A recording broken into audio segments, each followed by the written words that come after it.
Bonjour, content de vous retrouver sur canalturf.com, rendez-vous hebdomadaire désormais habituel. Nous allons parler de quelques réunions et il y en a ce week-end. Samedi, nous serons à Bordeaux-le-Bouscat pour notamment le Derby du Midi et le Grand Prix de Bordeaux. Et le Grand Prix de Bordeaux qui est support de la troisième étape du défi du galop. Enghien, bien évidemment, avec le Quintet. Des courses en Suède à Solvalla où on dispute notamment la Sweden Cup et une autre course dans laquelle, sur longue distance, nous retrouverons Burt Parker. Dimanche, nous serons principalement sur les hippodromes de Saint-Cloud, avec un programme, disons, mi-fugue, mi-raisin.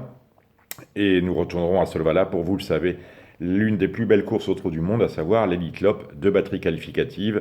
Dans l'une, Nunzio sera le grand favori. Dans l'autre, on parlera beaucoup de Timoko, la finale étant prévue aux alentours de 17h40. Allez, on attaque avec samedi avec un quintet disputé sur la distance de 2150 mètres avec l'autostart. Il y a 16 partants au départ, j'en ai retenu 11, enfin 10 en fait, mais Team Job me pose problème. Là, Tom Rush, rarement déféré, ici c'est une chance. Team Job justement peut accrocher la cinquième place, à vous de voir. Pas une base, mais un cheval à conserver en sang réduit. Le 3 Hutin Casselloise, c'est Jean-Michel Bazir, beaucoup d'argent, déféré des cartes. Attention cependant, à mon avis, elle ne peut pas gagner.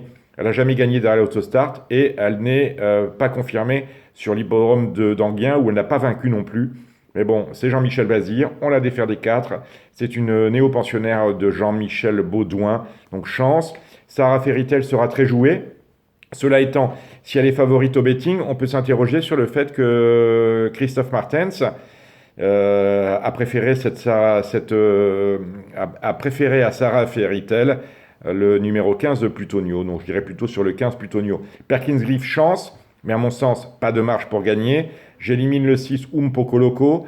Je retiens le 7 Ulf du Noyer, ancien pensionnaire de Thierry Duval d'Estaing, désormais entraîné et drivé par Émeric Thomas. Déféré des 4, c'est une belle chance. Le 8 Vénus de Bailly sera un peu mise à l'écart. Pourtant, c'est une jument de qualité qui ne possède pas de référence sur les distances, qui a un peu surpris son monde en terminant 5e d'arrêt sans quintet il y a une quinzaine de jours. C'est une chance. Capello Bob sera abandonné lui aussi, parce qu'il est drivé par son entraîneur, Vincent Martens. Cela étant, sur la distance, il peut très bien venir pimenter les rapports en prenant la 4e ou 5e place. J'élimine un vent d'ouest qui fait sa rentrée. Je conserve assez haut, mais pas trop quand même, le 11 Urasie de la Vallée. J'aime beaucoup Art Online, drivé par Jean-Philippe Monclin. C'est un cheval de vitesse, principalement l'un des plus rapides au départ. Ce que ces dernières courses au trop monté auraient tendance à faire oublier. On peut éventuellement spéculer sur les chances du 12 Art Online, j'aime beaucoup. Le 13 Ulexa des Plans, c'est sa distance, c'est son hippodrome. Elle vient de fournir une belle course de rentrée. C'est une chance. J'élimine par rapport à la distance le 14 de Talien, même si je sais que je prends un risque. Je retiens le 15 Plutonio, ce sera mon favori. Et j'élimine le 16 UV Vering du Gilles, qui est totalement à côté de son assiette en ce moment. Dans l'étape du défi du galop, on ne parlera pas du Derby du Midi, c'est une course absolument inintéressante, ils ne sont que 5, dont 3 chevaux entraînés par Jean-Claude Rouget. On garde l'As Besfouad. En dépit d'un terrain qui sera sans doute trop souple pour lui, je reprends le 9 Écureuil. Je garde le 8 Rook qui peut faire l'objet d'un coup surplacé pratiquement, même si la distance est un peu longue. On est en effet sur 1900 mètres. Il a terminé à 2 reprises sur cet hippodrome du Bouscat, deuxième lors des 2 courses qu'il y avait disputées. C'était à l'époque sur 1600 mètres. Le terrain devrait par contre absolument convenir au 7 Schutterberg.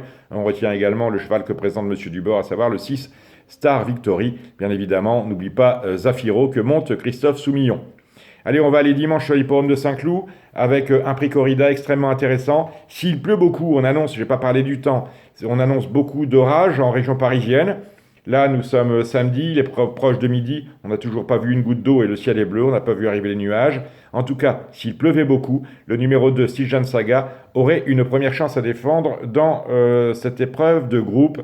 Les autres courses de groupe, vous retrouverez les pronostics sur Canal Turf et vous verrez qu'il y a peu de partants avec des favoris qui s'annoncent indéboulonnables. Retour à samedi, j'ai oublié de vous parler de la Sweden Cup, première batterie à 13h30, donc dans moins de 2 heures, avec Brillantissime, qui normalement devrait s'imposer. Ils ne sont plus que 5 au départ de cette batterie. Vous suivrez ça tout au long de l'après-midi, avec vers 18h le Harper's Hanover, où là, c'est Burt Parker qui sera très joué, c'est le favori, mais il devrait s'imposer sur cette longue distance qu'il adore, avec un départ volté qui ne le dérangera pas, au contraire qui l'avantagera, et surtout les grandes retrouvailles avec Jos Verbeek. Alors donc dimanche, on a parlé des courses de groupe à Saint-Cloud, on va revenir sur le quintet, sachez-le, avec un nom partant, le numéro 12, Victory de Rebec. On prend en base les 2 chevaux que présente Johan Bertrand de Balanda, Mosquito Borgette qui vient de se classer 3e d'une 2e épreuve, mais également Nawal qui vient de gagner à ce niveau. Je retiens très haut également le 7 Sisyphe. Vous voyez, je spécule sur l'arrivée des pluies, car s'il pleut, Sisyphe sur cette distance aura une toute première chance. Je reprends le 10 Cap Corse, qui à mon avis est très bien placé dans cette épreuve, et qui, même s'il n'a pas encore réussi dans les gros handicaps, est capable de faire un truc. Je retiens ensuite le 8 Be a Flirt, je prends le 2 Gentle Storm, le poids me fait un peu peur, je ne vous le cache pas. Le 3 Landim, c'est mon 8e choix. Et j'ai également retenu pour une surprise le 6 Bohemian Rhapsody, parce que Bohemian Rhapsody va aller en tête et il peut conserver un lot à une cote qui sera avoisinante de 30 ou 40 contre 1. Et puis bien évidemment, on terminera avec Solvala. Solvala, c'est la Breeders' Cup, je vous l'ai dit, 2 batteries. Dans la première batterie, on retiendra Propulsion et Timoko, on fait le couplet gagnant placé. Et même s'il a un mauvais numéro, je retiens le 8 Voltigeur de Myrte, ce sera mon trio dans cette première batterie de l'Elite Lop. Dans la deuxième batterie, attention au numéro 2 Nuncio, c'est normalement une édition 2016 de l'Elite Lopette qui lui tend les bras, on l'associe avec le 5 Call Me Keeper, et pourquoi pas avec le 4 Un Mec des Pré. Vous voyez que les Français sont très bien armés dans cette Elite Lop 2016, avec un enjeu de taille pour Timoko, gagné pour la deuxième fois cette grande course. Il l'avait vaincu, vous le savez, il y a 2 ans, en 2014. Et il rejoindra au palmarès des chevaux extrêmement titrés, parce que peu de chevaux ont gagné 2 fois l'Elite Lop. Et quand je vous dirai les noms, vous mesurez un peu l'exploit qui l'attend. En dernier lieu, Varennes, il y a une dizaine d'années, avait gagné 2 fois l'Elite Lop, 2 années de rang. Et dans le passé, on a eu Idéal du Gazo, on a eu Rock Épine, on a eu Gélinote. Donc voilà. Et Timoko, s'il gagnait cette Elite Lop, pour la deuxième fois, dépasserait en gain Ridley Cash, qui est le recordman absolu des gains en compétition, plus de 4 millions d'euros. Merci de nous suivre de manière aussi fidèle toujours.